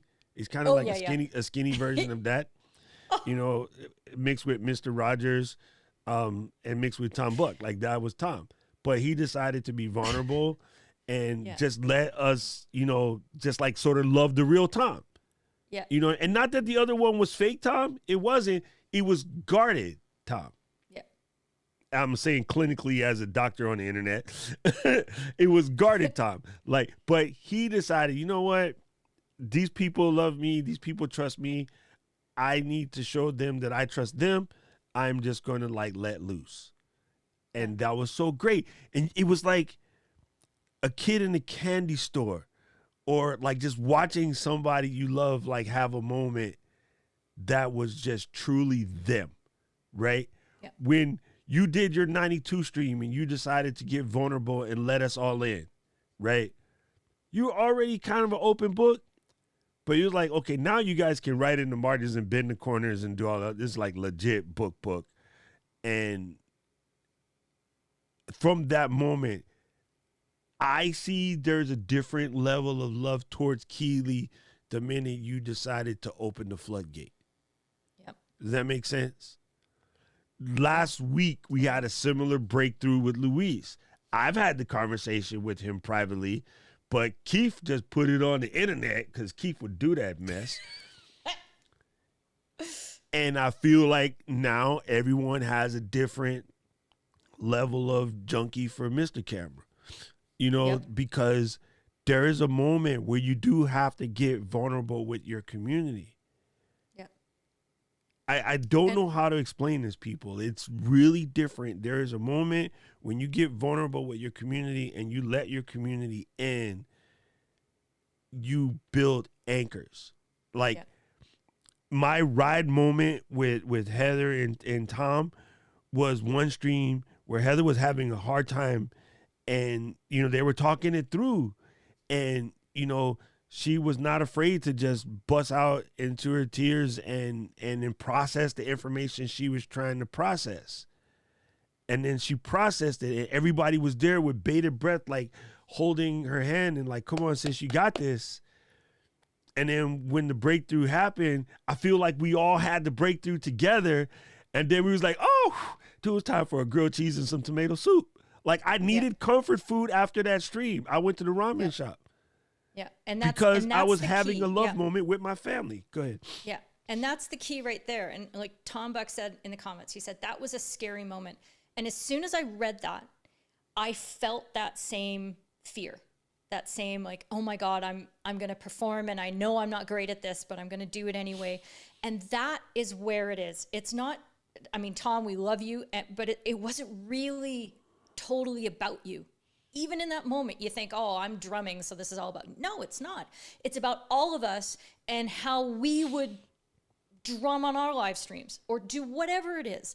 But we know what that fear is, and we're there with you because we're feeling the same things and we're going through that same process. Watching him have a breakthrough was just as advantageous to me as possibly it was to him. I can't convey that enough to explain, but I don't know what it is in words. Honestly, it's one of those things that might just sound trite if I try to say it in words, but it was something like, number one, I respect you and appreciate you for letting us in. Number two, I know this is helping a whole bunch of people, and I like helping people, even when it's someone else helping people that I'm not directly involved in any way, shape, or form. I still get a kick off of watching that human involvement, if that makes sense. And then it's a reminder to be open with your community and let people in. So it was as much a victory for me, selfishly, as it was a victory for, say, Tom. And that's what you do when you let your community see you have a moment. Every time one of you guys has a moment, it's a victory to me too. So that's how I felt after I watched 92. Like, that was a thing.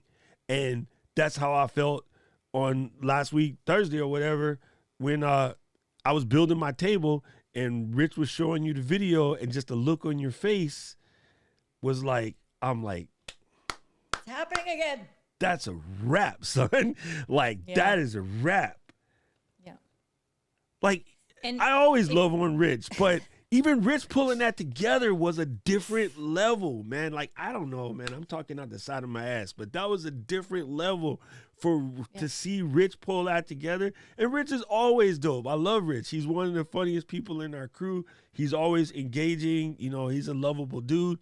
You know, as a Cowboys fan, we're going to be fighting for the next couple of months, but, you know, it's all G. But even watching Rich pull that together was like, oh, man, I don't know. Our community is on some stuff, bro.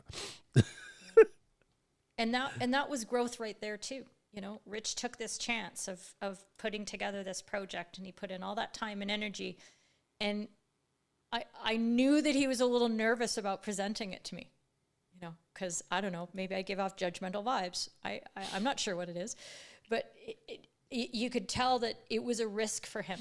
And that's what I appreciated the most about it, was that risk. And then everybody investing time and all that kind of stuff. So it's something dope when you get a DM from someone in your community, was like, you landed right when I needed to hear that. Yes. I think that's my biggest Tinkerbell juice right there. It's like, I needed that right then, right now. Yeah. And I'm like, this is why we keep going. Mm-hmm. Even when I feel like, oh, I'm over this shit, I don't want to do this no more. People getting on my nerves, equipment pissing me off, you know, this, that, and this thing. I just need a break, blah, blah, blah, blah, blah. Somebody would send you a DM and be like, I needed that right there, right now, whatever. Thank you. And I'm just like, Wingardium Leviosa. Exactly. I Swish know. and flick. Yeah. Yeah. And those DMs, I think, for everybody, if you've never sent a DM to somebody who's had an impact on you, I would heartily encourage you to do that, because you have no idea how powerful it is. And when I started getting those DMs, you know, a couple of years ago from people in the umpiring community, and I'm getting them so regular now, but every single one of them makes me cry. Because when somebody reaches out and says, Keely, I saw this Really Tuesday you did like 8 months ago, and I watched it, and I stepped out on the pitch this weekend, and the same thing happened, but I knew how to handle it, and like the players loved it, and the coaches were happy with me after the game. Thank you. You made me better. And it's like, oh my God. Nothing feels that good. Nothing. So yeah, reach out and tell somebody that you appreciate them today, because it's the biggest thing. And now I know that those people, it's not just that I help them, but I know that those people understand the power of helping others as well. And they're going to grow that, and they're going to come into the Discord, and they're going to contribute the conversations, and they're going to be on the live streams, chipping in and doing all that. So yeah. Dude, that's good, Tom. I like this. Trying to be in the habit of, if I have a good thought about someone, I share it with them. Absolutely. That is powerful. You know, people, let's put this into some perspective real quick. You know, for me, like I'm on the intent and purpose thing, right? Everything is with intention and everything has a purpose. Even it's not too late. Even if I'm calling you out right now, it's not too late. You can just adjust it. You can adjust it slowly. No one will even notice. But every time you post something on social media in any way, shape, or form, TikTok, Instagram, Twitter, like whatever, don't post it to impress folks. Post it to impact folks. Yep.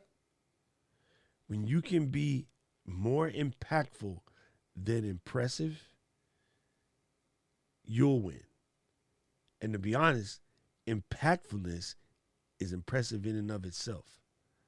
So if nothing else, adjust the order. You know what I'm saying? I hope that makes some damn sense. So what's next for Keely? Oh goodness, what's next? Well, I have officially recovered from the Olympics. That's very true. It was I was working basically 20 hours a day and sleeping for 4, not all at once. I'd sleep for 2 and then sleep for 2, and then otherwise I was working and I was watching games and I was engaging with people because it's a once in a fourth or 5-year opportunity in this case to get my people when they have the most questions, they're the most fired up about things, and really give them what they're looking for in that moment. So I was very happy to sacrifice sleep for 2 weeks. We had an absolute blast in the Discord. I did a live stream every day, except for the one day my Mac Mini melted and then I melted.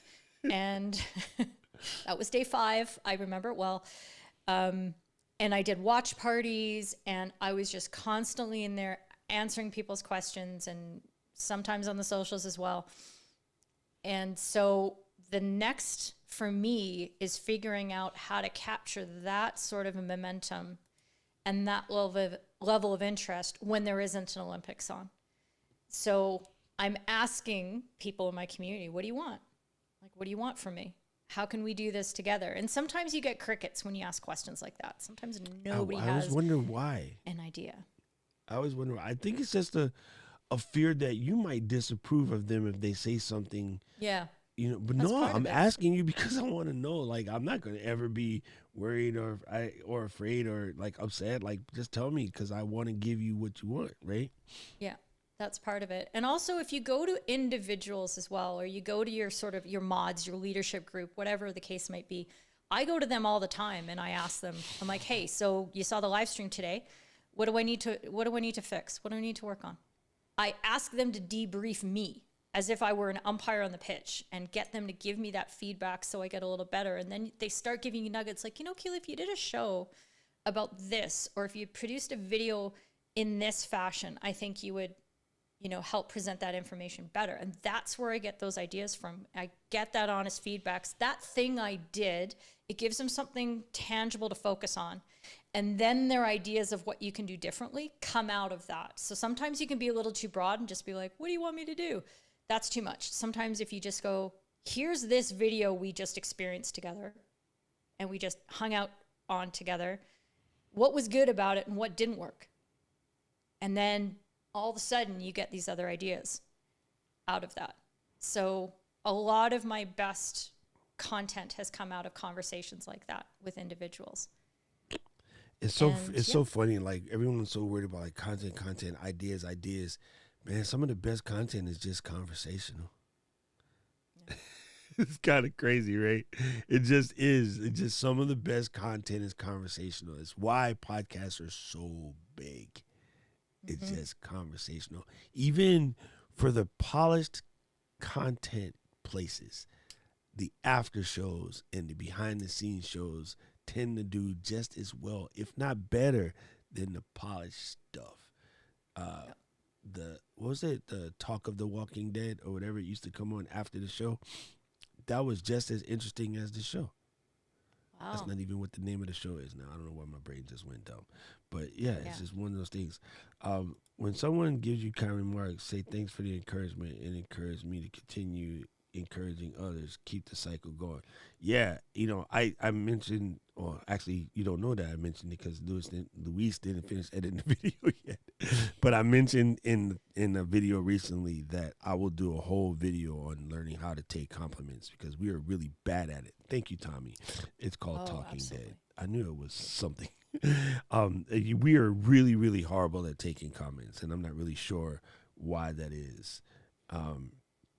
Yeah, people connect with authenticity. Tom is correct. It's like the most popular video is the one I did about thinking too much. Absolutely, man. Absolutely. It's just one of those things because, again, with the facts and the statistics for this are on Sony.com. I can read them to you. I can say they're lied. I can show you how I negate what they say, or I can say they were spot on, or I can say they underbid it or whatever. But I think conveying the story about how you felt when you got it, or the emotions of some image that you took, or a video that you shot, or how this is going to solve a person's problem because they are running into a situation where they got short arms, but they need the vlog. Okay, boom, 10 to 18 solves that. Here's why. Makes more sense. It just does. Or, letting them know that a little bit of shaky is okay. We understand that you're walking. Like, don't freak out over it because some dude on another channel told you that you need a smooth cinematic shot. You're vlogging. You're not making War and Peace. You're vlogging.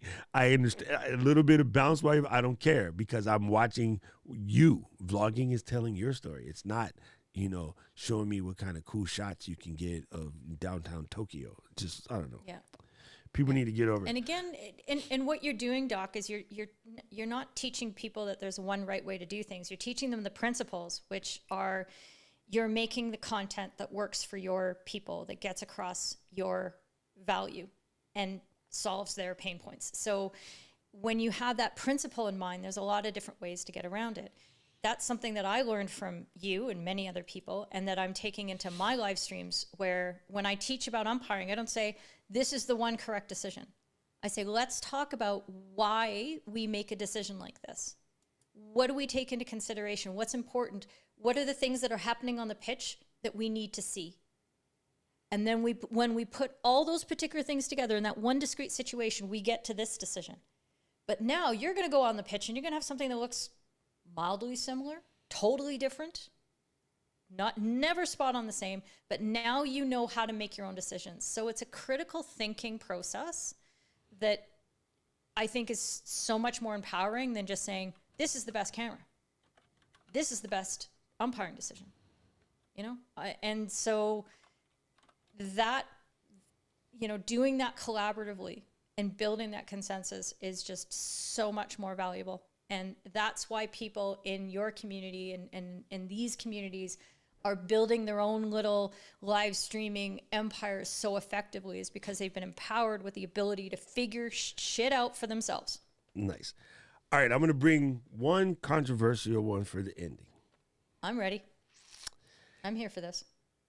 Because I just want to be possibly wrong. First of all, congratulations on you guys winning the footy situation and the female soccer thing. Okay, here we I go. normally say football.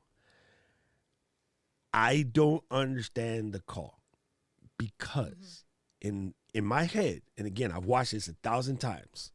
Okay, so our player, her leg was already in motion. It wasn't that Canadian player ran in the front and our girl goes, let me kick her. When her leg started, the Canadian player was behind her, right? And she is so fast that she was able to get in the front while our girl leg was in flight and got her leg in front at about, so this is standing foot. Her foot was about here when the Canadian player put her leg there. It wasn't her foot was back here trying to kick you. It was already in front. So she got across and then the contact was made. How is that an intentional kick penalty? How are you stopping the other person? Your leg was already in motion and the person cut in front of you and got hit. Would you have made that call? Okay. Well, And is there a similar situation in FH, I guess? Well, yeah, that's the only thing I can do because I am not an expert in the round sport ball game. I I don't know the rules very well. I don't watch it. I listen to how people talk about the game, though, in order to learn better why people get stuff wrong in our game, because they are often importing concepts and ideas that have nothing to do with hockey, and they're bringing them in from football, and it drives me nuts. But I guess one of the things that we deal with in our sport is the idea that intention doesn't mean I mean to foul you. Okay? That word is terrible, and I rail against it like every time I do a live stream with people, because I say, if you're trying to make a decision based on what you think the player wanted the outcome to be, you're doing the wrong thing. That's not going to work. It's about a recklessness as to what the likely result is and whether that's a high risk situation that you're going to miss. Right. So am I like, I'm probably not going to hit this tackle because of where I am and where she is and the pace she's coming from and where the ball is and stuff like that. But I'm going to do it anyway because it's better than not taking the chance. Okay. But if I screw it up, oops, end of story. So I don't know if that applies in this situation. The weird part about it is the oncoming player was behind, so she didn't see her. It's not that she didn't know she was there, because when the ball was coming over, she saw the player, she looked, she goes, I can get to the ball before. So they both started running towards it. But when you have one player that's markedly faster than the other, and she had just come on like 2 minutes ago, so she was fresh, right? Yeah. And so she knew, I'm probably not going to get this ball. And even if I do get it, my momentum will take me out of bounds. But it is my job to get there. So she just head down and ran. Yep. Yep. And then she stuck a leg out and was like, I hope to goodness this other player contacts me and the referee calls a penalty. Because there was no way in heck tactically she would stop the ball and be able to save it to turn around and get a shot on net. Impossible. Exactly. It was just an angle of opportunities. So she made an executive decision, in which case we call that trying to buy a foul. Do you guys have a situation where you have players trying to buy a foul? Oh, absolutely. Yeah. I know you did. That was a rhetorical question. Manufacturing things like that. But the way you were explaining it, you were talking me into believing that was the best decision in that scenario, because she knew that she had a fresh player coming. She knew that, chances were good. She's not going to be able to turn that ball around and do something with it, blah, blah, blah. I'm like, yeah, that's big recklessness in a very risky situation. So she should have stopped and let her get the ball and then attack her goal? No, not at all. But the result is, instead of giving up a free shot at goal because you just go, yeah, I'm not going to get this, you take the foul and you make it. And it doesn't mean that you're a terrible person and you're a cheater pants. It just means that that's the best option to break down the play. And the consequence is the player gets the opportunity restored to them that you took away by not making that tackle cleanly. That's it. It's just scales of justice. And that makes sense, but here's the part where I get lost. She was making the attempt to kick the ball out of bounds before the other player was anywhere near her. But that other player was just quick. And so she got in the way. So it was so crazy that I think it's going to be one of those Tom Brady situations forever. But let's not get it twisted. Let's take nothing away from the Leafs. We shouldn't have been in that situation, right? We play like crap the whole tournament. So because we were playing like crap the whole tournament, we were always coming from chasing the game and not being in control of the game. We have been used to being in control of the game some 200 and something games prior. And so from the Sweden match forward, we were always kind of chasing the game a little bit, not really enjoying the process. It was so late in it anyway, we shouldn't have been there. Let's just put it that way. So I do understand that aspect of it, but I'm like, how any referee can say that she was trying to kick her to stop her from getting the ball when her leg was already in motion. How are you supposed to stop your leg once it's already in motion? You're kicking. It's not like stunt acting karate where you're going to stop your leg. You know where you're going to stop your leg. I don't know. It was a weird call, but hey, I was wondering if you had a chance to see that. Now that I said that, I actually you gotta watch didn't. It. Yeah, I only watched the final. And when I say watch the final, I kept walking into this room and looking at the TV, and then I'd go back into the office and I'd make a few clips for the stream I was doing later, because the game started at 6 a.m. and I was streaming at 11.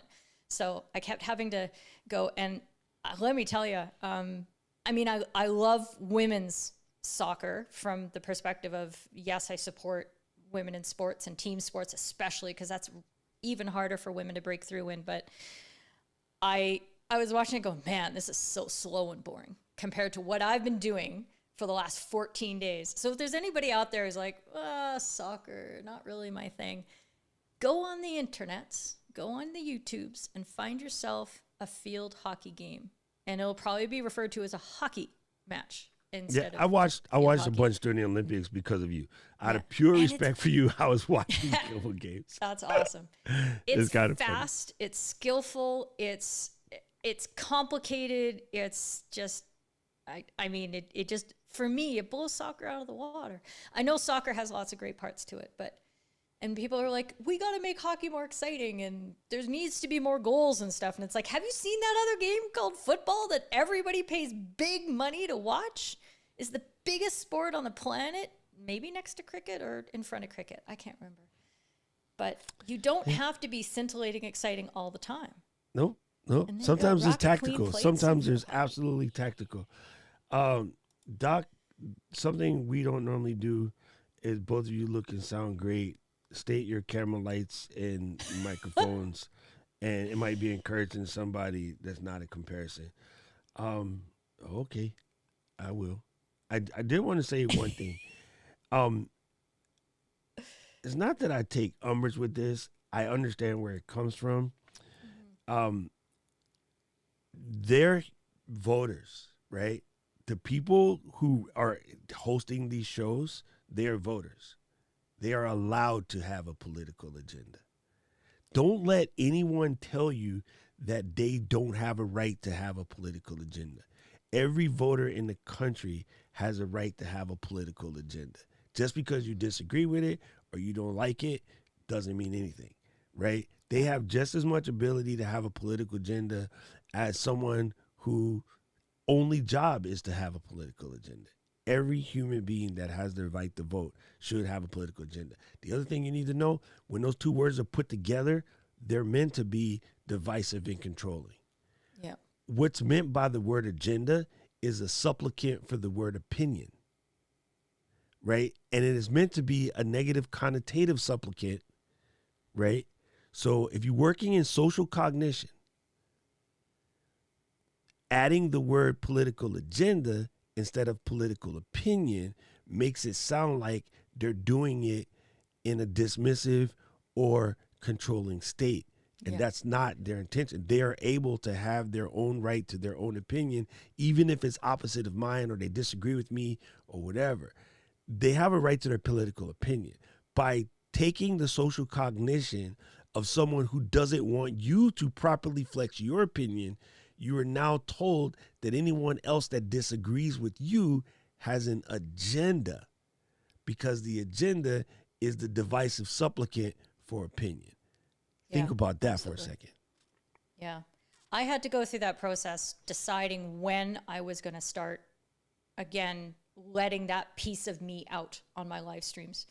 And it happened mostly because the questions I was being asked. So, for example, somebody would say, hey, Keely, we're having a really hard time attracting women into umpiring in our club, in our region, in our country. How do we encourage women to get into umpiring? And I can't, in my conscience, answer that question with any degree of correctness until I address gender inequality and the patriarchy and why it is that women just physically can't get out and volunteer as much as men do, because they're at home looking after the house, the kids, they're having more of the burden of the housework, blah, blah, blah. So I got asked these questions that seem to be apolitical or don't have a message to them. But I know enough now that I can't answer them properly, with sincerity, with the value that I can bring, without bringing that hard truth in. And if that is political and if that offends anybody, bye. Knock yourself out. Because you're clearly not here to learn what I believe is true.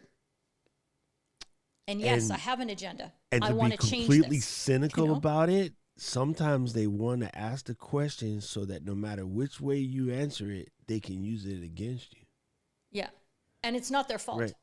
Like, No. it's not their fault. No, they're trained to use it against you, right? Yeah. It can be like, see, they don't have the same time and energy that we do, so it's harder. It's not just it's harder because we're holding them back. That's just the facts of life. They have to deal with kids and stuff, and we don't. Like, nah, dude, no, you're still blocking. You know what I'm saying? Did you set up a program that when they come and do their stuff, that you have a healthcare situation or a childcare situation in order to make it easier for them? No. Okay, then. Yeah. You know, no, it didn't work. You know, it's funny that a lot of times it's put up that you're damned if you do, damned if you don't, right? And then so, yeah, it's just one of those things. Let me answer Tommy real quick. There is no such thing as cancel culture. Cancel culture is a buzzword used in order to piss you off.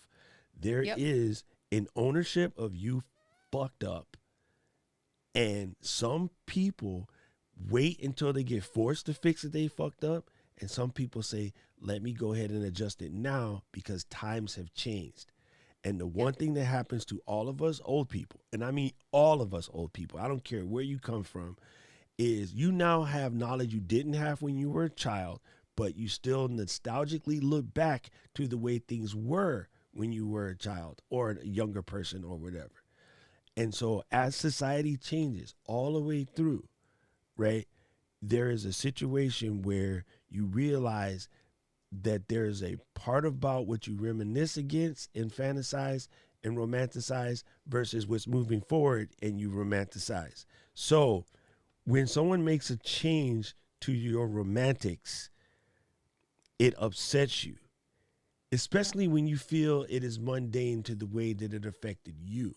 So I'll pick me. I never really was offended personally by the syrup bottle because as a child, I wasn't properly educated on the depth of slavery. Yep. As I became older and got more educated and got deeper into the understanding of the depth of what was happening, when the company decides on their own, through nobody bothering them, that they're going to change this or change the Land O'Lakes butter or change the Washington Redskins. I grew up in freaking DC. When they finally decide, okay, I get it. We're pissing people off. We're at a different time and place. I'm going to change it. That's not cancel culture. That's called being an effective corporation. That's called being smart. Apple changed their name from Apple Computer to Apple Inc., and nobody had a problem with it because you couldn't attach some BS political statement to it. Right? When Apple pulled the rainbow, it had nothing to do with LGBTQ plus. It happened to do with just realizing that they were going to focus on one type of thing. If Apple pulled the rainbow right now, this year, instead of 10 years ago, there would be a meltdown because people would try to use it to forward their opinion and then say Apple was doing something. But they made that decision in a vacuum before, and it had nothing to do with anything. Because when they originally had the rainbow, that predated the rainbow flag, which is now the alphabet flag. You see what I mean? Google having rainbow flag in their name not predated the alphabet flag, but predated the volume of it. Cancel culture really doesn't exist. It's just people get mad because their cheese is being moved. Spencer Tracy. So is what it is. So I don't really believe there is technically such thing as a cancel culture. It has just been drummed up to piss you off. Yeah. Period. Absolutely. So do we need to talk about our gear quickly since KP Yeah, go ahead. I feel like we gotta. Go ahead. But it's hilarious because I'm even looking at my set right now and going, ugh, God, the lighting is too yellow. I don't like my white balance. I know things are wrong, but that is me. But that doesn't mean it stops me from live streaming. But it's a fire in me that I want to get this all better. So anyway, my setup is quite, I don't know, It's quite simple compared to a lot of people, I think. But if you go to my Buy Me a Coffee, you'll see a link to where I've got the full listing. And I did a show with JP High Tech where I talked about my rolling rig. Rick, the rolling rig. Rick roll. And if you don't get that joke, we're going to have to reconsider our friendship. There you go. So, but I just use a Logitech Brio behind a small teleprompter. I've got a TMP50 here and a Gen 2 iPad mini as my screen. I've got a Rodecaster Pro now, but I am going to try that Wave XLR when it comes in because I'm always looking to simplify and just, if I don't need the really expensive stuff to get across what I do, great. I do have a Stream Deck now, which I held out for so long, but I don't know if you can see that. I should probably, but that's my sound effect. I like the Miss Diana button right there in the middle. Do you see that? Yeah. Like, I don't know, is it going to work? Did you guys hear? Did that loop through? No. It probably did. Because of loop back. Because not loop back, because of mix minus. Yeah, but between that and I got the Davey 405 or 504 for the slap sound, and I'm a very bass. I just told Mr. Cameron Junkie about Davey 504. Yeah. I love it. Guys, I use a Sony A6400 with the Shure SM7B connected to a Rodecaster Pro. And then just a metric ton of lights. That's basically the situation. I think it goes underestimated that I have so many lights up in here. Yeah, I've got one light there. You can see all the practicals that I turn on, and I move lamps around so that they're in the shot for practical purposes. But I'm sitting in front of a big ass window, which I know a lot of people advise against, but it works out for me. So you can take my prettifying daylight out of my cold dead hands. But Rocket Queen just made the comment that, you have a teleprompter. Wow. Well, so the reason I have it, like Rocket Queen, I'm looking into it right now, and the little green dot is on Doc's face of my camera. Because I want to look at him. I want to be able to see his facial expressions. He is my audience. He is who I'm connecting to. And through him, I'm connecting to all of you. But that's why I have this. And that makes it really easy for me. It's not necessarily so I read off scripts, but this is how I get to be as present as I can and see what's working and see when Doc is going, and when he's not. So I think that is fantastic. That's exactly why I was going through the motions yesterday, because I don't need it to read a script. I really wanted to be able to put the audience there, especially for Saturdays when we're doing the Zoom.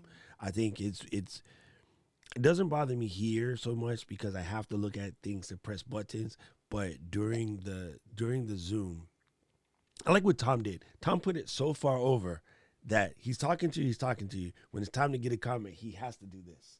Like, he has to fully disconnect to go get a comment. So him and Heather both have their setup in a way. And mine's kind of sort of like that. So it's a mechanical thing. Like, Keith always says, oh, you make good eye contact. That's because I'm normally looking at you guys. But when I do have to come to the setup, I'll grab the setup. I'll grab a little thing, and then come back. So, for me, I think Keith has done enough evangelizing. I think I'm going to go and get a desk view and stick it on my little guy here. Exactly. And we had the conversation on your Discord, Doc, Obs and Miles and I, because Miles was, I think he was just saying, how do you have enough resolution to read the comments off your teleprompter? And I'm like, well, why would you do that? Because I want to make it really obvious when I'm doing a live stream. Like, if I'm staring at you and reading at the words that you wrote, that's going to be creepy. Weirdo, right? Like, that's totally kind of weird. Yeah. But if I'm like, oh, here's Rocket Queen saying, ooh, Keely, hey, Rocket Queen, that's the difference, right? You can switch your focus. You don't have to stare at the screen all the time. And this screen setup, teleprompter, whatever you want to call it, gives you the facility to do that. So I would say try to take advantage of that, and it works for me. Rocket Queen, we say the same thing with the exception of I'm thinking there's something devious going on behind there. She's just waiting to knock somebody out. Oh, I tell you. I had to sneak that in while you were taking a drink. To see if I was going to spit it out at the camera. Get it all over my Rodecaster Pro. Oh, come on now. Gang, this has been so dope, Kills. I love it. You know, I had a show months back. It was like mid-February or whatever, where I was just like, oh, it's going to be one of those Saturdays. I got to pull it together. I was having a whatever day. I was like, I got to pull it together and just be there for my people because I'm going to be there no matter what. And then you're like, I'll come on just like that. So, again, random. You and Rob have both saved me from one of those days where I was like, this is not the day, but I got to go put it out there because I said I'm going to be there. And I'm going to show up even if I'm having a bad day. So, no, not your first rodeo, but I appreciate it. And it's just kind of weird how you guys just know. Like, oh, Doc's on one of his things. Let me go in there and help out. So I appreciate it, man. That's what we're here for. That's Fams, the connection. That's the community. This has been dope sauce. Saturday, okay, of course we have class, and Rob has put the link in. I don't even know if I have this button right here. No, I did not. That was old. See, that's what I get. Move this out of the way. There we go. So Saturday we got class. If you want to show up, come through. If you don't, cool, whatever. Yeah, if you need to get in and you know it's hard for you or whatever, let me know. Send me a DM and then we'll get you in because class is dope. I think you got to be there. You know, is what it is. I have Michelle coming up for us Saturday. That's LBC Branding Michelle. I did make the thumbnail. Oh, I just didn't download it yet. So because I'm going to redo the thumbnail because she finally sent me the pictures after me harassing her yesterday. So nice. Michelle's coming through on Saturday. So Saturday's going to be great, gang. Make sure you show up for that. And yes, Tommy, I will send you the link. But if you go to the Buy Me a Coffee page in the members only section and you look, there's a post that's benches to replays. It is a playlist. So the one from last Saturday is there, where we would just call it the Mouse event. It was good. It was a good stream. I mean, a good class. Class was just freaking epic last week. And again, I absolutely just love it. So, man, I appreciate you guys. This has been fun, and I learned something. So, I like to say I hope you guys learned something, but I definitely learned something. Keely, you brought the absolute fire today, and that's why we love you. You're the rock star. And I learned a lot too. I was watching the comments and people throwing in their stuff, and that's why we're here, is because we're learning from each other. It's really one of the best things you can do in a stream like such is just say stuff in the comments. Sometimes it's questions, sometimes it's statements. But I tell you, watching the replays and combing the comments with intention, I'm like, Jim, hello, Jim. So again, content comes from the comments, people. Yep. Like when you start out and you ain't got but 5 of you, there's stuff in the comments that is just like helping. So be in your comments.